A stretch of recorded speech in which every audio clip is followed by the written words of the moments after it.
Hello friends, welcome back my film hub 23. Social മീഡിയയിൽ ഇപ്പോൾ ചർച്ച കൊടുമ്പിരി കൊള്ളുന്നത് മമ്മൂട്ടിയുടെയും മോഹൻലാലിന്റെയും വരാൻ പോകുന്ന പ്രൊജക്റ്റിനെ കുറിച്ചാണ്.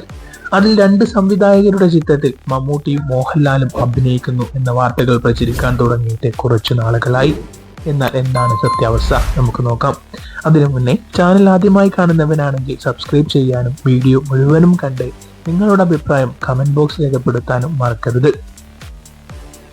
മലയാള സിനിമയിലെ രണ്ട് സ്റ്റൈലിഷ് സംവിധായകരാണ് അമൽ നീരദും അൻവർ റഷീദും. ഇവരെ രണ്ടുപേരുടെയും ചിത്രങ്ങളിൽ മമ്മൂട്ടിയും മോഹൻലാലും അഭിനയിക്കുന്ന എന്ന വാർത്തകൾ സോഷ്യൽ മീഡിയയിൽ പ്രചരിക്കാൻ തുടങ്ങിയിട്ട് കുറച്ചു നാളുകളായി. എന്നാൽ മോഹൻലാൽ അടുത്തതായി അഭിനയിക്കാൻ പോകുന്നത് അമൽ നീരദ് ചിത്രത്തിലാണെന്നും മമ്മൂട്ടി അടുത്തതായി അഭിനയിക്കുന്നത് അൻവർ റഷീദ് ചിത്രത്തിലാണെന്നുമുള്ള വാർത്തകൾ സോഷ്യൽ മീഡിയയിൽ പ്രചരിക്കുന്നുണ്ട്. അതോടൊപ്പം അമൽ നീരദിന്റെ അടുത്ത ചിത്രത്തിൽ മമ്മൂട്ടിയും ദുൽഖറും ഒന്നിക്കുന്നു എന്ന വാർത്തയും. അൻവർ റഷീദിന്റെ ചിത്രത്തിൽ ആദ്യം മമ്മൂട്ടി എത്തിയത് രാജമാണിക്യം എന്ന ചിത്രത്തിലൂടെയായിരുന്നു. അന്നത്തെ ട്രെൻഡ് സിനിമയായിരുന്നു രാജമാണിക്യം. ഇപ്പോഴും രാജമാണിക്യത്തിലെ സീനുകളൊക്കെ മമ്മൂട്ടി ആരാധകരും മലയാള സിനിമാ പ്രേക്ഷകരും മറക്കാനിടയില്ല. രണ്ടാമതായി ഇരുവരും അണ്ണൻ തമ്പി എന്ന ചിത്രം കോമഡിക്കും ആക്ഷനും പ്രാധാന്യം നൽകി ഒരുക്കിയ ചിത്രങ്ങളായിരുന്നു ഇവ രണ്ടും. രണ്ട് ചിത്രങ്ങളും ബോക്സ് ഓഫീസിൽ വൻ വിജയം നേടുകയും ചെയ്തു.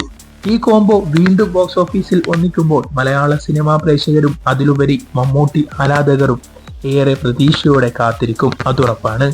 എന്നാൽ മോഹൻലാലിനെ നായകനാക്കി അൻവർ റഷീദ് ഒരു ചിത്രം പ്ലാൻ ചെയ്യുന്നുണ്ട് എന്ന വാർത്തയും കുറച്ചു നാളുകൾക്ക് മുന്നേ സോഷ്യൽ മീഡിയയിൽ പ്രചരിച്ചു തുടങ്ങിയിരുന്നു. അൻവർ റഷീദോ അമൽ നീരദോ മറ്റു പുതുമുഖ സംവിധായകരോ ആകട്ടെ, ഏതൊരു സംവിധായകന്റെയും സ്വപ്നമാണ് മമ്മൂട്ടിയെയും മോഹൻലാലിനെയും വെച്ച് ഒരു സിനിമ ചെയ്യുക എന്നത്. അതുകൊണ്ട് തന്നെ നമുക്ക് പ്രതീക്ഷിക്കാം ഏവരുടെയും ഭാഗത്തു നിന്നും ഇരുവരെയും നായകനാക്കി ഒരു സിനിമ ഉണ്ടാകുമെന്നത് തന്നെ. കൂടുതൽ സാധ്യത നൽകുന്നത് മമ്മൂട്ടിയെ വെച്ചാണ് അടുത്തതായി അൻവർ റഷീദ് സിനിമ ഒരുക്കുക എന്നാണ്. ചിത്രത്തിന്റെ ഡിസ്കഷൻ നടന്നുകൊണ്ടിരിക്കുകയാണ്. മമ്മൂട്ടിയും മോഹൻലാലും ഇപ്പോൾ ഷൂട്ടിംഗ് തിരക്കിലല്ല, അവർ വിശ്രമത്തിലാണ്. മോഹൻലാൽ ഉടനെ തന്നെ മഹേഷ് നാരായണൻ ചിത്രത്തിൽ ജോയിൻ ചെയ്യും. അത് കഴിഞ്ഞ് ഈ മാസം പകുതിയോടുകൂടി തന്നെ മമ്മൂട്ടിയും മഹേഷ് നാരായണൻ ചിത്രത്തിൽ ജോയിൻ ചെയ്യും. പിന്നീട് അങ്ങോട്ട് അവർ പുതിയ ചിത്രങ്ങളുടെ തിരക്കിലാകും. കുറെ വർഷങ്ങൾക്ക് ശേഷമാണ് മമ്മൂട്ടിയും മോഹൻലാലും ഒന്നിക്കുന്ന ഒരു ചിത്രം അണിയറയിൽ ഒരുങ്ങുന്നത്. മഹേഷ് നാരായണൻ സംവിധാനം ചെയ്യുന്ന ബിഗ് എം എന്ന് താൽക്കാലികമായി പേരിട്ടിരിക്കുന്ന ചിത്രത്തിന്റെ ടൈറ്റിൽ ലോഞ്ചും മറ്റ് അപ്ഡേഷനുകളും ഉടനെ ഉണ്ടാകുമെന്നാണ് അറിയാൻ കഴിയുന്നത്. മമ്മൂട്ടി കൂടി ചിത്രത്തിൽ ജോയിൻ ചെയ്യുന്നതിനോടൊപ്പം ചിത്രത്തിന്റെ അപ്ഡേറ്റുകൾ വരുമെന്നാണ് പ്രതീക്ഷിക്കുന്നത്. എന്നാൽ അമൽ നീരദ് മോഹൻലാലിനെ നായകനാക്കി ചിത്രം പ്രഖ്യാപിക്കുന്നു എന്ന വാർത്തയും സോഷ്യൽ മീഡിയയിൽ കഴിഞ്ഞ ദിവസം വന്നിരുന്നു.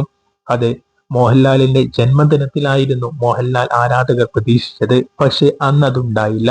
എന്നാൽ ഒക്ടോബർ മാസം അതിന്റെ അപ്ഡേഷൻ പുറത്തു വരുമെന്നാണ് ഇപ്പോൾ സോഷ്യൽ മീഡിയയിൽ പ്രചരിക്കുന്ന വാർത്ത. അമൽ നീരദ് ഇതിനോട് ഒഫീഷ്യലായി ഇതുവരെ ഒന്നും പ്രതികരിച്ചിട്ടില്ല. എന്നാൽ അതിനേക്കാൾ മുന്നേ മമ്മൂട്ടിയെയും ദുൽഖറിനെയും പ്രധാന വേഷത്തിൽ ഒന്നിപ്പിക്കുന്ന അമൽ നീരദ് ചിത്രം അണിയറയിൽ ഒരുങ്ങുന്നുണ്ടെന്ന വാർത്ത സോഷ്യൽ മീഡിയയിൽ പ്രചരിച്ചിരുന്നു. ഒരുപക്ഷെ ആ ഒരു ചിത്രത്തിനാകും സാധ്യത. ബിലാലിന് മുന്നേ മമ്മൂട്ടിയും അമൽ നീരദും മറ്റൊരു ചിത്രം പ്ലാൻ ചെയ്യാൻ തുടങ്ങിയിരുന്നു എന്ന വാർത്തയും കുറെ നാളുകൾക്ക് മുന്നേ സോഷ്യൽ മീഡിയയിൽ വന്നിരുന്നു. എന്തായാലും നമുക്ക് ഒഫീഷ്യലായുള്ള ഇൻഫർമേഷനെ കാത്തിരിക്കാം. ഈ കോംബോയിൽ നിങ്ങൾ ആരുടെ ചിത്രമാണ് ഏറെ പ്രതീക്ഷിക്കുന്നത്? കമന്റ് ബോക്സ് രേഖപ്പെടുത്തൂ. ഒപ്പം ചാനൽ ആദ്യമായി കാണുന്നവരാണെങ്കിൽ സബ്സ്ക്രൈബ് ചെയ്യാനും മറക്കരുത്.